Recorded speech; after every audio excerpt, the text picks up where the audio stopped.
أعوذ بالله السميع العليم من الشيطان الرجيم بسم الله الرحمن الرحيم القول مني في جميع الأشياء قول آل محمد عليهم السلام فيما أسروا وما أعلنوا وفيما بلغني عنهم وفيما لم يبلغني الحمد لله رب العالمين وصلى الله على خير الخلق أجمعين سيدنا محمد وأهل بيته الطيبين الطاهرين ولعنة الله على قتلتهم وأعدائهم أجمعين إلى قيام يوم الدين أما بعد فبسم الله وبالله وبذكر ولي الله اللهم كن لوليك الحجة ابن الحسن صلواتك عليه وعلى آبائه في هذه الساعة وفي كل ساعة وليا وحافظا وقائدا وناصرا ودليلا وعينا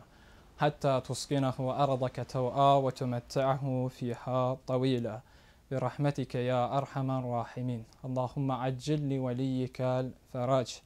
Esselamu Aleyküm ve Rahmetullahi ve Berekatuh.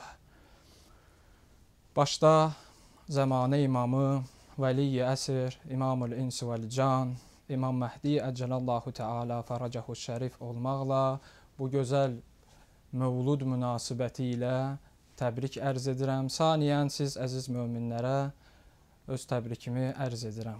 Allah gələn günlərimizi xeyrə çevirsin inşallah.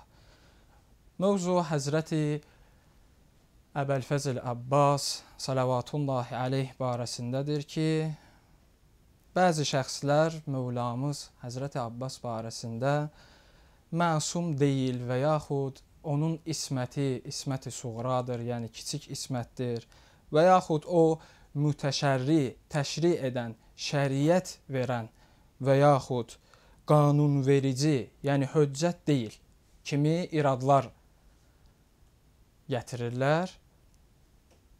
Odur ki, Mövlamızın əməlləri şiələrə qarşı dəlil və höccət deyildir. Bu kimi sözlər deyirlər. Çünki o Həzrət qanunvericilik və yaxud mütəşərri bir örnək olmaq kimi ancaq Həzrəti Seyyid-i Şühada Hüseyniyyə əleyhissalam şüarları, ayinləri ilə bağlı olan məsələləri görürük. Yəni ancaq örnək götürəcəyimiz yerlər Həzrəti İmam Hüseyn əleyhissalama olan şücaəti, onun yanında göstərdiyi əməllərdir deyirlər. Buna cavab olaraq bir hədis ərz eləyərək mövzuya daxil olmaq istəyirəm. İmam Əmir əl-Müminin salavatullahi aleyh buyurur ki, Himmətus sufaha ər-rivayə və himmətul uləma əd-dirayə. İmam əleyhissalam buyurur ki, axmaqların, səfehlərin məqsədi rivayət, alimlərin məqsədi isə dirayədir. Dirayə, yəni bilmək, xəbərdar olmaq, tanımaq. Yəni, İmam əleyhissalam bizə ancaq rivayət eləməyi yox, dirayət eləməyi məsləhət görür ki, bu da alimlərin sirəsidir. Və həmçinin digər bir mənbədə, məsələn, Biharul Ənvarda İmam Əmir əl-Müminin Əli əleyhissalam buyurur ki, Əleykum bid-dirayə, la bir-rivayə. Sizə rivayətlərdən deyil, biliklərdən, dirayədən istifadə edilməsini tövsiyə edirəm. Gəlin rivayətdə qeyd olunanlara nəzər salaraq dirayə etmək ilə Əbu Həmzə Somali İmam Sadiq əleyhissalamdan rəvayət etdiyi, yəni gətirdiyi, nəql etdiyi Həzrət Əbəlfəzl Abbas əleyhissalamın ziyarətnaməsində olan ibarələrə diqqət yetirək. Əbülfəzl Abbas Əli əleyhissalamın Fərat kənarında İmam Hüseynin əleyhissalamın müqəddəs məzarının yaxınlığında olan qəbrini ziyarət etmək istədikdə hərəmin qapısında dayanıb oxunur həmən bu dua. Kamil-ü ziyarat və bir çox digər mənbələrdə gəlir. İmam əleyhissalam buyurur, İmam Sadiq əleyhissalam, Ci'tukə yəbnə əmirəl müminin vafidən iləykum. Ey Əmir əl-Müminin övladı, oğlu, sizin qəbrinizin ziyarətinə gəlmişəm. Və qəlbi musallimun ləkum. qəlbim də sizə təslimdir. Qəlbim təslim halda sizin ziyarətinizə gəlmişəm. Və ənə ləkum tabiun. Özüm də sizə tabeyəm. Bu sözləri məzhəbin rəisi İmam Sadiq əleyhissalam Həzrət Əbəlfəz əleyhissalam barəsində buyurur. Qəlbim sizə təslim halda və özüm də sizə tabe olan halda sizin ziyarətinizə gəlmişəm.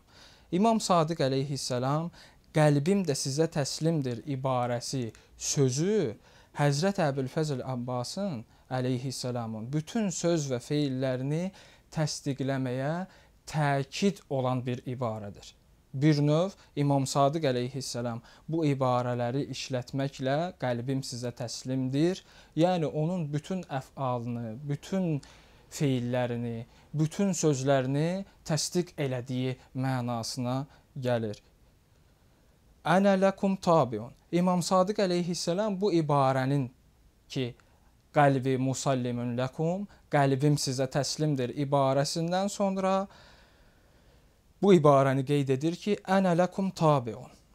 Mən sizə tabeyəm, sizə tabe olan halda gəlmişəm.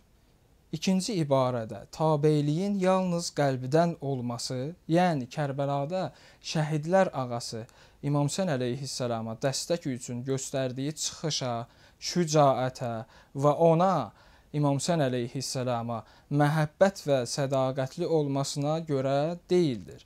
Əksinə tam tabeyçilik vurğulanır burada imam tərəfindən. Yəni söz, əməl və ona itaət baxımındandır ki, İmam əleyhissalam buyurur, özüm də sizə tabeyəm. Ənə ləkum tabiun. Özüm də sizə tabeyəm. Həzrəti Əbəlfəz əleyhissalamın şəhnində buyurur. Eyni ziyarətdə gələn ibarələr arasında İmam Sadiq əleyhissalam Mövlamız Əbülfəzl əleyhissalama tabe olmağı və itaət etməyi qəti vurğuladı. Çünki İmam Sadiq əleyhissalam iman və küfrü Həzrəti Əbəlfəzlə bağlamışdır və o Həzrəti bunda mizan qərar vermişdir. Diqqət edək, öz itaətini qəti vurğulayır, çünki İmam əleyhissalam onu iman və küfr arasında meyar qərar verir. Necə ki, Həzrət Əmir əleyhissalam iman və küfr arasında meyardır. İmam əleyhissalam buyurur, وَنُصْرَتِ لَكُمْ مُعَدَّةٌ حَتَّى يَحْكُمَ اللّٰهِ وَهُوَ خَيْرُ الْحَاكِمِينَ. Uca Allah hökm edənə qədər yardımım sizinlədir. O, ən yaxşı hökm edəndir. Allah Müteal. Ardıca buyurur, فَمَأَكُمْ مَأَكُمْ لَا مَا عَدُوِّكُمْ إِلَى بِكُمْ وَبِإِيَابِكُمْ مِنَ الْمُؤْمِنِينَ وَبِمَنْ خَالَفَكُمْ və qətələkum minəl kafirin. Mən sizinləyəm, ibarəyə diqqət yetirək, mən sizinləyəm, əsla düşmənlərinizlə birgə deyiləm. Həqiqətən mən sizə və sizin qayıtmağınıza, bir növ rəcətinizə imanlı olanlardanam. Sizə qarşı çıxıb və qətlə yetirənlər isə kafir olanlardır. İmam əleyhissalam bu sözləri qeyd etməklə Həzrət Əbəlfəzl Abbasın əleyhissalamın iman və küfr arasında meyar olduğunu qeyd edir. Bəs belə bir nəticəyə gəlirik ki, iman Həzrət Abbas əleyhissalama sədaqət, ona təslim olmaq qəlbən və feylən, küfr isə Həzrət Abbas əleyhissalam ilə müxalifət və ona tabe olmamaqdır. Bəs Həzrət Əbəlfəzl Abbas əleyhissalam iman və küfr arasında meyardır. Necə ki, İmam Sadiq əleyhissalam buyurur. Görəsən, bu adi bir insanın məqamıdırmı ki, İmam əleyhissalam bir məsum Həzrət Əbəlfəz əleyhissalam barəsində bu cür sözlər işlədir? Yoxsa Allaha və Rasuluna itaət edən, lakin sözü və əməli ilə bütün məxluqat üzərində tam höccət olmayan, islah edilmiş insanın mövqeyidir? Xeyr. Gəlin, həmin ziyarətnamədə qeyd olunan bu ifadə üzərində də Həzrət Əmir əleyhissalamın buyurduğu kimi tək rivayi yox, dirayət edək. Yəni, oxuyub keçmək yox, biraz üzərində düşünmək, onun mənasını anlayaq. İmam əleyhissalam buyurur, Lə'anəllahu mən cəhilə haqqək və istəğfə bi hurmətik. Allah sənin haqqını inkar edənlərə və sənin hörmətini yüngül sayanlara lənət etsin. Həzrəti İmam Sadiq əleyhissalam, məzhəbin rəisi Həzrət Əbəlfəz əleyhissalam barəsində bu cür buyurur. Allah sənin haqqını inkar edənlərə və hörmətini yüngül sayanlara lənət etsin. Yəni bu mənada ki, Mövlamız Əbülfəzl Abbas əleyhissalam haqqını bilmək hər bir mömin kişi və qadına vacibdir və onun haqqını bilməyən məlundur, lənətə gəlmişdir. İmam əleyhissalamın ibarələrindən bu anlaşılır. Görəsən Allahın məsum hüccətindən başqa bir haqqı, haqq olan bir şəxsi bilmək bütün məxluqlara vacibdir. Yəni digər hədislərə nəzər yetirsək, diqqət etsək, ancaq Allah tərəfindən təyin olunmuş şeylərə və yaxud haqq olan məsumlara iman gətirmək və itaat etmək vacibdir. Bu tamam. Bəs bu cür şəxs bu cür sifətlərə malik deyilsə, bu şəxsi tanımamaq lənətə gəlməyə bərabərmidir? Xeyr, əslində belə deyil ki, İmam əleyhissalamın sözündən bu anlaşılır ki, Həzrəti Əbəlfəzl Abbas əleyhissalam bu məqama sahib olan bir şəxsdir. Və görəsən Allahın məsum hüccətindən başqa bir şeyi bilməmək Allahın lənətinin onun üzərinə olmasına səbəbmi olur? Xeyr. Bunlar Əbülfəzl Abbasın əleyhissalamın məsumların sözlərindəki məqamıdır.